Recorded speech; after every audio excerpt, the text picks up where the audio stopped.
আপনি তাকে খেলাধুলার মাঠ টেনশন নেশা ছেড়ে দিবেন। ট্রেডিশনাল রাজনীতিবিদদের মতো রাজনীতিবিদরা নিজেরা খাইয়াছি মাদক বিরোধী বক্তৃতা দেয়।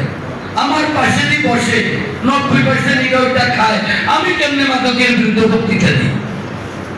আইসাই উনারা বক্তৃতা দেয় এলাকাকে মাদক মুক্ত করবে, আর মিয়া হয়তো খাইয়া আইছো নাহলে যাইয়া খাই। তোমাদেরকে মালিকটা আমি চিনি না, হ্যাঁ? আর আমরা জানি না। হ্যাঁ, আমি এই জন্য আপনি যখন শিক্ষিত হবেন, আপনি যখন বিবেকবান হবেন, তখন আপনি এদেরকে ধরতে পারবেন।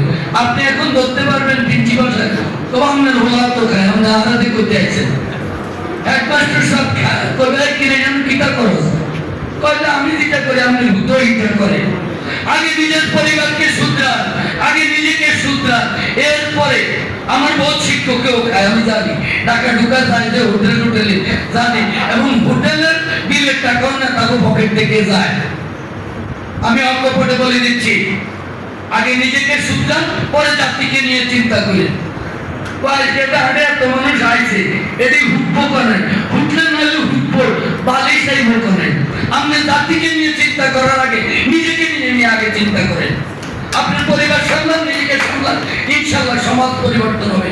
আমরা সমাজ বদলানোর জন্য আমি প্রতিজ্ঞাবদ্ধ। আমি ভোটের আগে যা বলছি আজকেও তাতে আসছি। আমি নাঙ্গলকোটে সুশাসন দিতে চাই, আমি সোনায় মোড়াইয়ে দিতে চাই না। এগুলো মিথ্যার কথা। আর উন্নয়ন করতে গিয়ে তো এখন দেখছি 17 বছর আর 5 বছর আগামী দিন আমার 22 বছরের উন্নয়ন আমি নিরীহ মানুষ আমার এখন করতে হইতেছে। জিজ্ঞাসা এটা হয় নাই কেন করে নাই, ওইটা হয় নাই কেন করে নাই। আরো মিশা কথা, ভাই আমরা বিএনপি করি যে এই জন্য আমরা রাস্তা করেন। আমি আজকে ডালুয়া ইউনিয়নে, জয়লাভপুর ইউনিয়নে 2টা রাস্তা উদ্বোধন করে দিয়ে আসছি, অথচ উনি এমপি থাকা অবস্থায় নিশ্চিন্তপুর গ্রামে যায় নাই। লোটাস কামাল 17 বছর এমপি, তো আমি ওনাকে মানি না, মন্ত্রী হয়েছে, এমপি হইতে ভোট লাগে। মন্ত্রী সাহেব আমার গ্রামে কোনোদিন যায়নি।